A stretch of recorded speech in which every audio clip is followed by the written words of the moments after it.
жана ширк кылган адамдардын күмөндүү жагдайлары, алардын актанган сөздөрү. Эмнеге ширк кылып атасыңар? Бул ширк го десе, алар дагы эмне деп жооп беришет?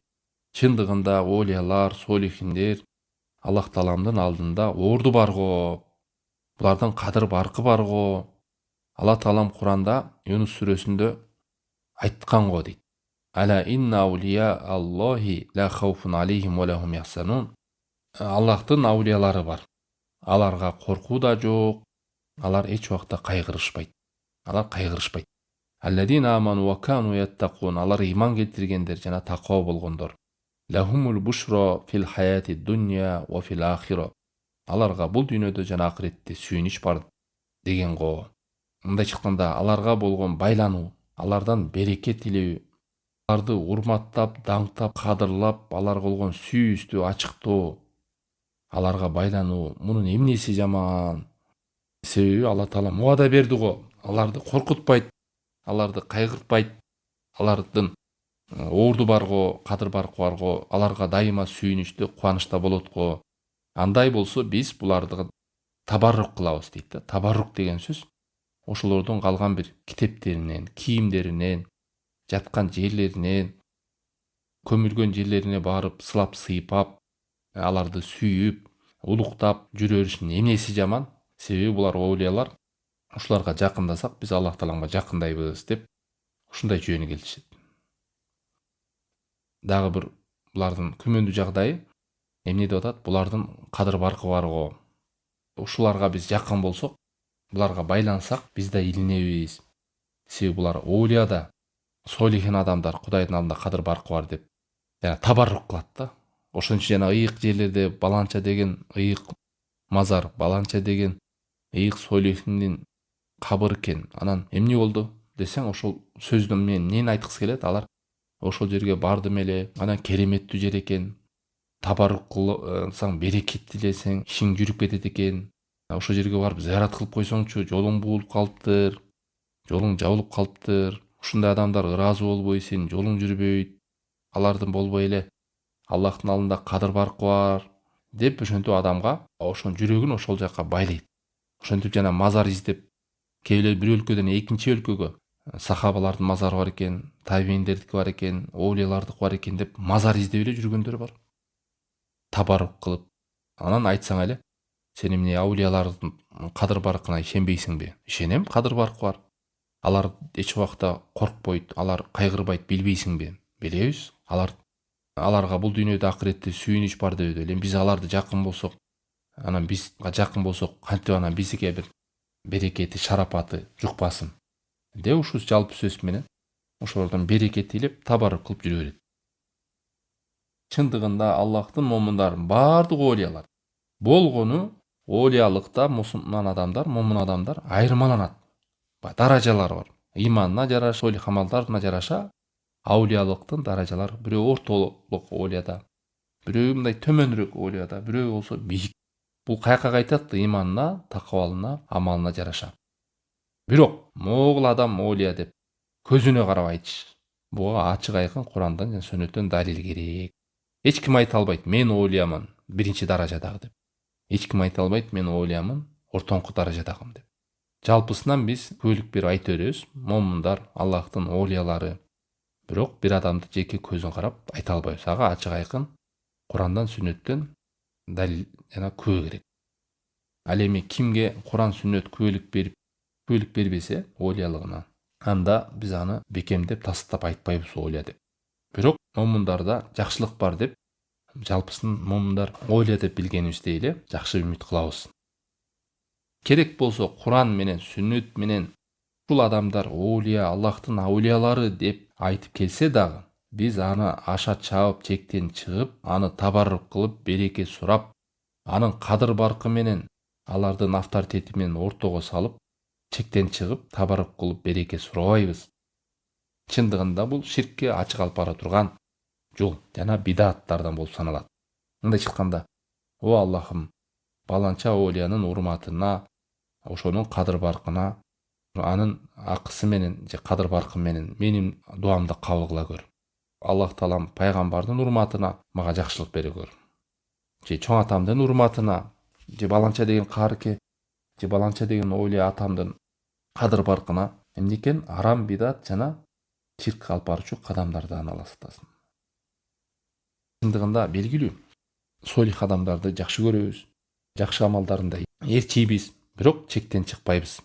Аллах таалам коюп койгон даражадан ашыртып, мактап, ширк алып баруучу кадамдарга алып барбайбыз. Мына себеби дегени бизге белгилүү тарыхта, эң биринчи тарыхта ширк ушул өлгөн адамдарды кадырлайбыз, урматтайбыз, барктайбыз, эстейбиз деп отуруп, ширк ошентип эң биринчи ушулардан келген. Ибадатта ширк ошо өлүктөрдү кадырлап карстайбыз, ыраазы кылабыз деп ширк пайда болгон.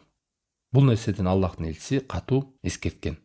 Куранда да Алла таалам эскерткен. Майда сүрө 77-аят. Кули ахлал китаб ла тагулу фи динукум. Айткын, эй китеп ээлери, диниңерде чектен чыкпагыла, аша чаппагыла. Пайгамбар алейхиссалату вассалам Бухаридин хадисинде ла татуруни кама атрати насара ибн Марьям.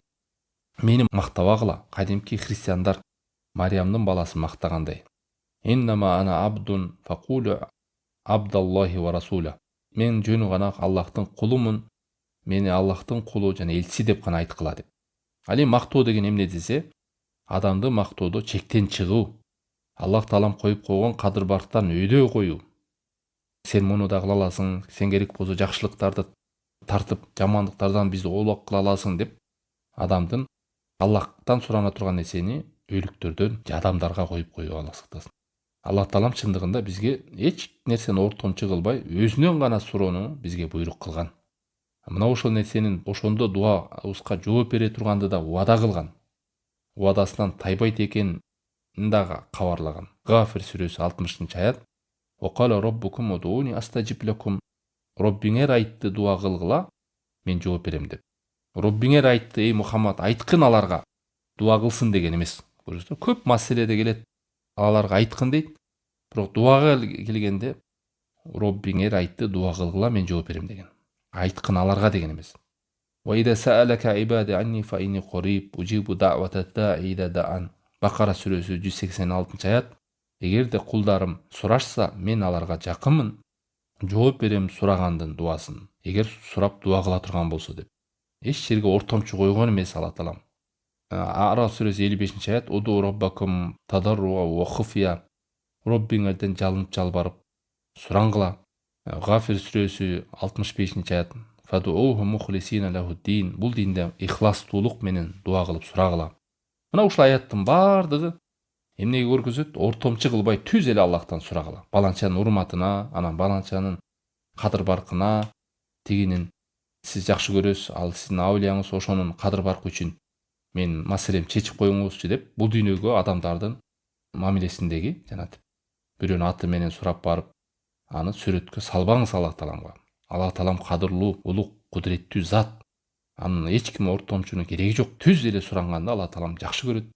Ушуну каалайт, ушуну буйруган, ушуга чакырган Алла таалам өзү. Балким ортомчу кылып сурануу бул жогоруда айтканда ширкке алып баруучу арам бидаттардан болуп саналат, бирөөнүн кадыр баркы менен суроо. Балким ушул сиз ортомчу колом, ошонун атын атайым деген адамдарыңыз өздөрү Аллахка муктаж. Периште болсун, пайгамбар болсун, оолия болсун, өздөрү муктаж, өздөрү Аллахтан суранат. Исра сүрөсү 57-аят. Улайикаллазина ядуна ва ябтагуна иля роббихимул васила айюхум акрабу ва яржуна рахмата ва яхафуна азаба. Алар өздөрү жалынып жалбарып дуа кылып суранышат Аллах тааламдан. Алланын ырайымынан үмүт кылышат, азабынан коркуп турушат дейт. Элестетиңиздер.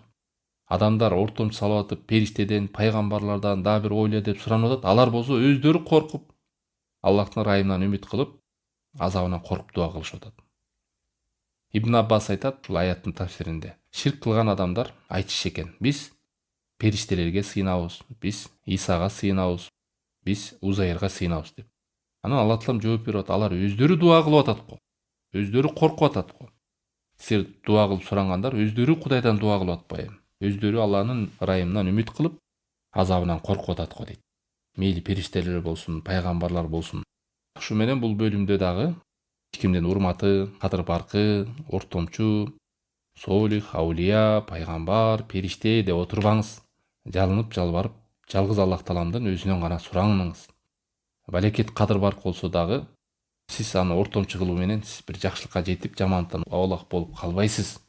Алар дагы Аллахтан үмүт кылып, жакшылыкты, жамандыктан коркуп, жалынып жалбарып Кудайдан дуа кылгандай эле сиз дагы түз эле Аллах Тааламдан сураныңыз. Эч кимди ортого салбаңыз.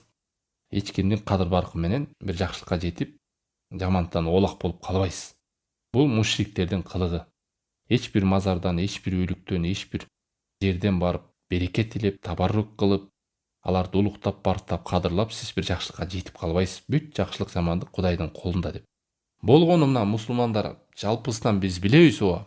Бул ширк кылгандар да ушинте берет. Жакшылык жамандыктын баары Алланын колунда да. Эми болгону эле биз бир аз табаррук кылып атабыз да. Биз бир аз шапаат тилеп атабыз да. Биз бирөөнүн кадыр баркын урмат үчүн эле суранып коюп атабыз да деген ушундай жылжып башка бир жакшы сөздөрдү алып алып ширкке кирип кеткенин байкабай калат. Ошон үчүн бул таухидти жакшылап үйрөнүшүбүз керек туугандар. Антпесек жалпылап үйрөнүп коюу жетпейт. Жалпылап мындай. Инналлоха аля кулли шейин кодир. Аллах Таала баардык нерсе кудуреттүү, баардык нерсе Кудайдын колунда деп коюп, буларды эле айтып кое берет мушриктер. Бирок практикалык келгенде абал кандай? Жүрөктөгү болгон каалоолору, үмүттөрү, коркуулары кандай? Дуаларындагы сөздөрү кандай? Кирип кетиш мүмкүн да акырын болуп.